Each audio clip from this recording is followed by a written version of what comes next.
I want to talk about today, we are at a fork in the road.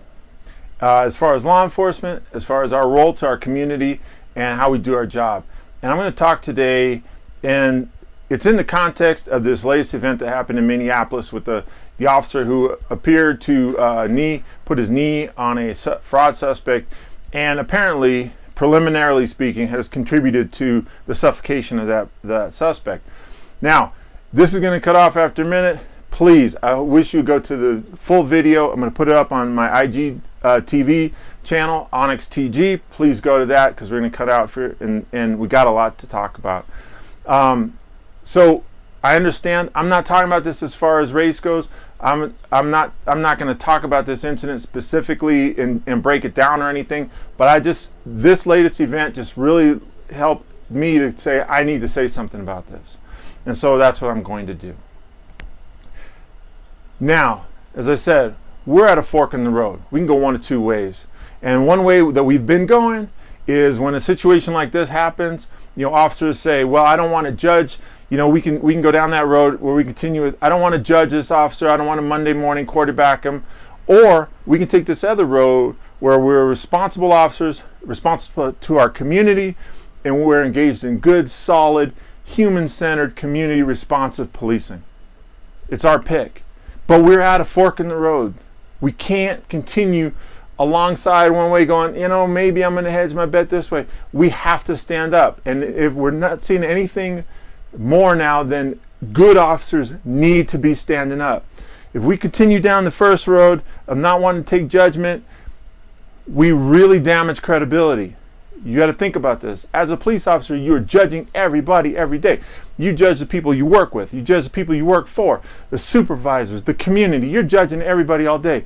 When you're making pretext stops for drug interdiction on traffic, you're judging people. You're saying, based on this very limited information, I see a car in a certain place, looking like a certain thing, whatever it is, I'm going to figure that there might be some drugs in the car. You're making off a tiny slice of information. And then in this case, and in many other cases where we have video all the time now. In the other cases where we do have video, officers want to say, well, we didn't see the entire event. It's like, please, you make judgment determinations based on one aspect, a car, a vehicle.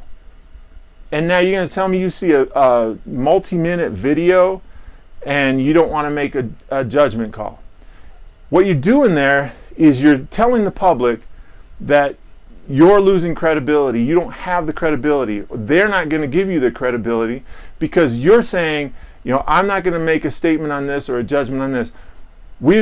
Recently, where have we seen that? We've seen officers lose their jobs over standing up and saying they don't want to enforce laws that they deem tyrannical and contrary to the Constitution.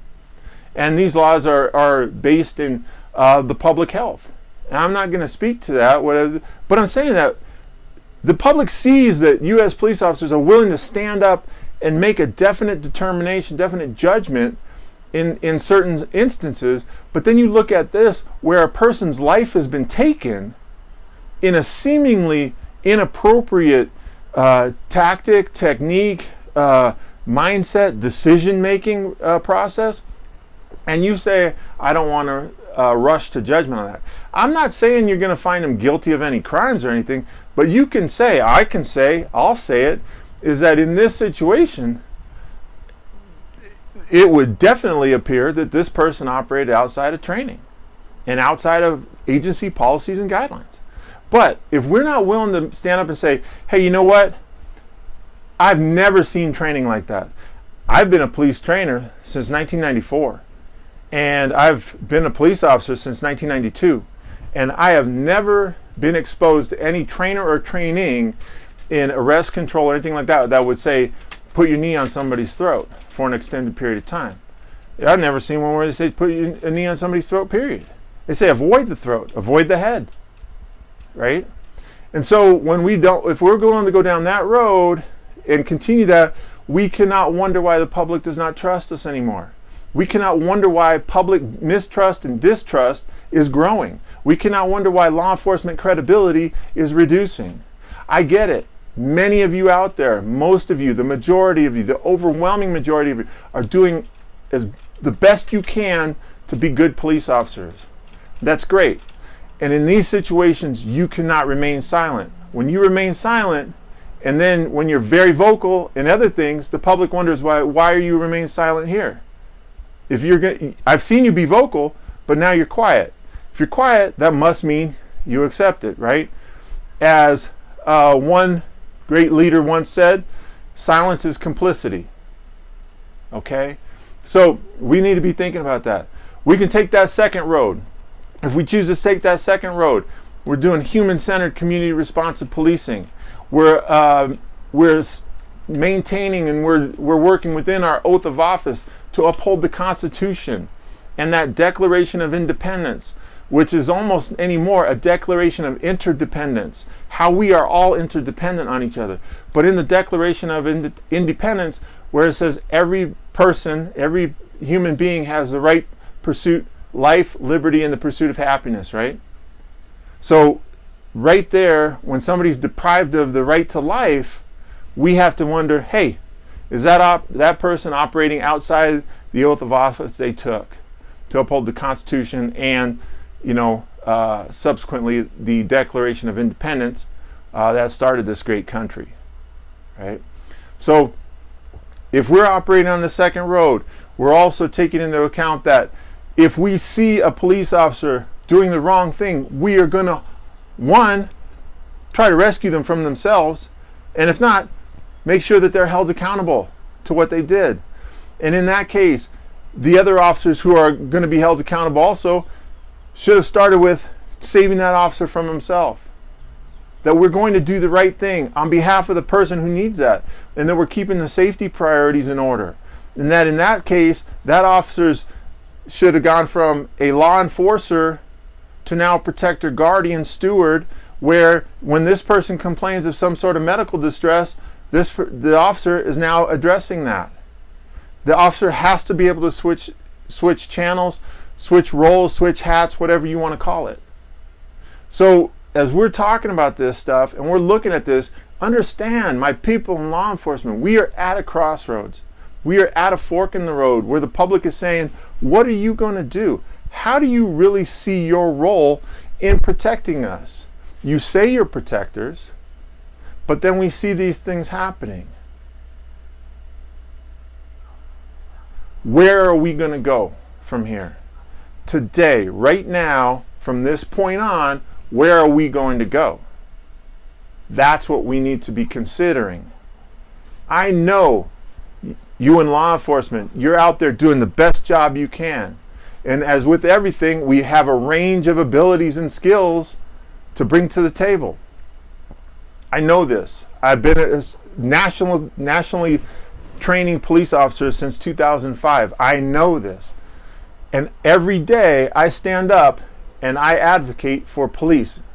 And I advocate for good policing and I advocate for quality policing. But I also advocate to get rid of bad police. And that is the big thing. And sometimes I get people saying, you don't support police. And I'm like, I don't support bad policing.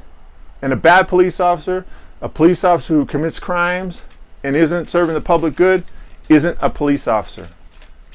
So actually, I do support all policing, because all policing is done with the proper intent, the proper execution, and the proper mindset.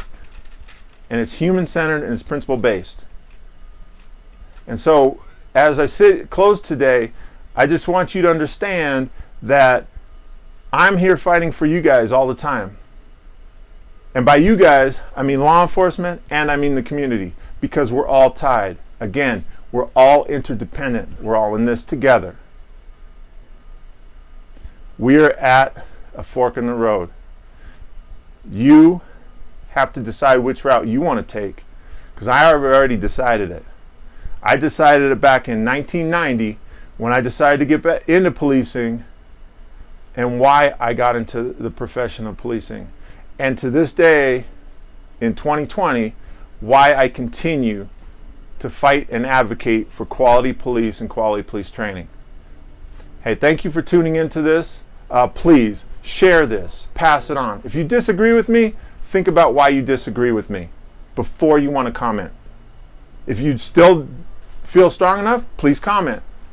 But understand, I will call you on it. I will. If you agree with me, just don't out of hand agree with me. Have reasons why you agree with me and have them be solid. Because this is a movement, and I want nothing more than law enforcement to be as respected as possible for the noble profession that it is. There is no profession, no call to duty more honorable and more noble than civilian police law enforcement. All right. Hey, I appreciate you tuning in. If you lasted this long, congratulations. If there's anything I can do, please contact me, mneal@onyxtg.com. That's my email. You can hit me up, direct message me here, comment in the comment section. The link to our website's in the bio here on Instagram.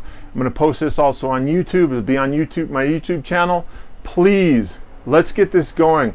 We need to have an advocate, an activistic effort from law enforcement to increase the image of law enforcement, the perception of law enforcement. And I don't want to hear about, well, not everybody's going to like us. You're right. You're right. But it can be better than it is right now. And that's what we need to do. All right. Thank you for tuning in. I appreciate it. Thank you very much to my people in law enforcement for what you do and the uniform you put on every day and the Constitution you uphold.